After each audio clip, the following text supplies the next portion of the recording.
Parce que la vie sans musique serait une erreur.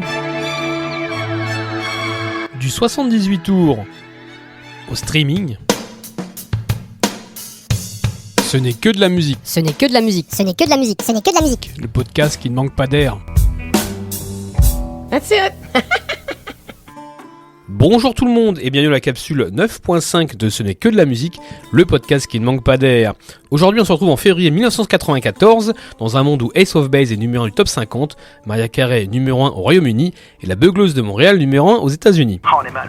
On est même très mal. Heureusement, depuis l'ouest des États-Unis, une nouvelle vague de pop-punk arrive et va plus que résister à l'envahisseur. Do you have the time to listen to me whine about nothing and everything all at once? Le 1er février 1994, Green Day publie son troisième album, Dookie, littéralement une merde en français, référence au fait que les trois membres du groupe souffraient régulièrement de diarrhée. Et sur ce purin va fleurir un des plus gros succès de cette fin de décennie, puisque Dookie va se vendre jusqu'à aujourd'hui à plus de 20 millions d'exemplaires. Une belle réussite quand on pense que la maison de disques espérait en vendre environ 200 000, allez 500 000 dans les rêves les plus fous de Très Cool, le batteur de Green Day. It all keeps adding up.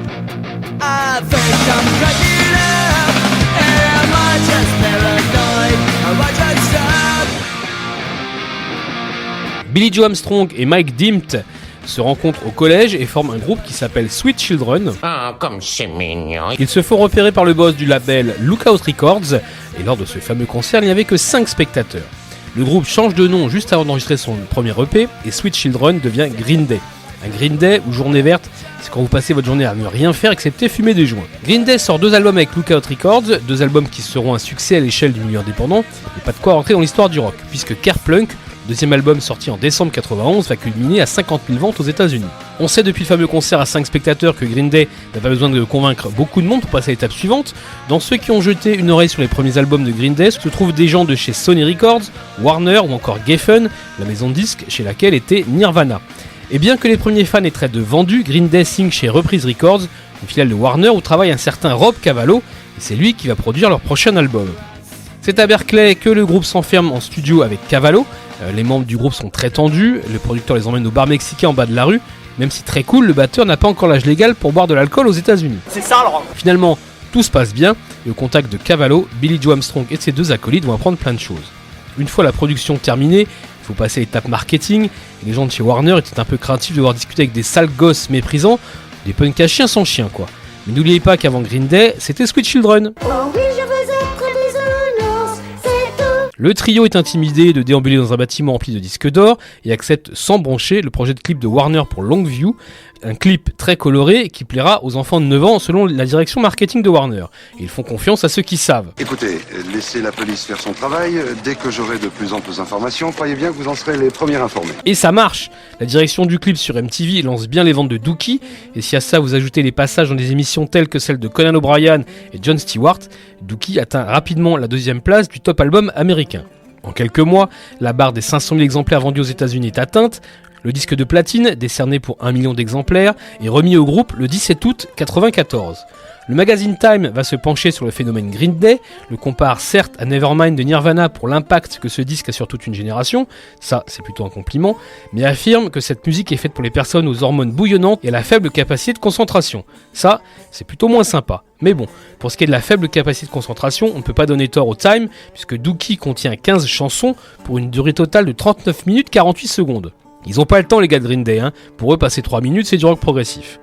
Pour rendre hommage à Green Day qui a fait basculer les années 90 dans le pop-punk, on va s'écouter Longview, le premier single de l'album Dookie, sorti le 1er février 1994.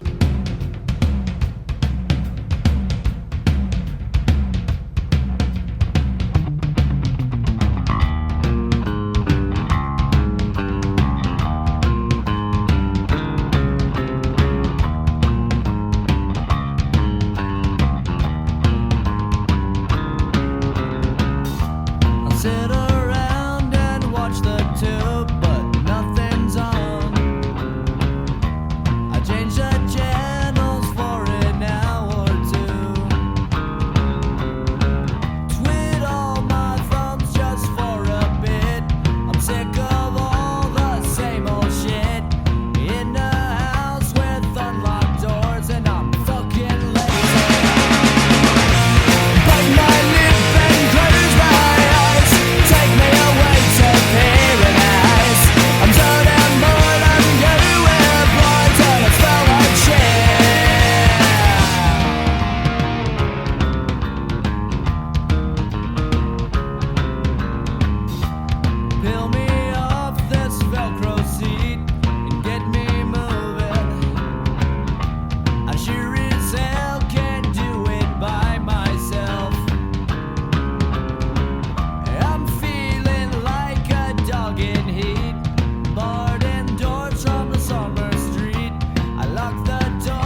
Et voilà, la capsule 9.5 dédiée à février 1994 est désormais terminée. J'attends vos messages, vos réactions par mail à ce-n'est-que-de-la-musique@gmail.com, ce n'est que de la musique tout attaché sans apostrophe, ou via les profils Instagram et Facebook de Ce n'est que de la musique, le podcast qui ne manque pas d'air. On se retrouve dans quelques jours pour entrer dans le 21e siècle et parler de février 2004. D'ici là, amusez-vous bien, allez dans la paix et la joie du rock'n'roll, et comme disait l'autre... Good night. Sleep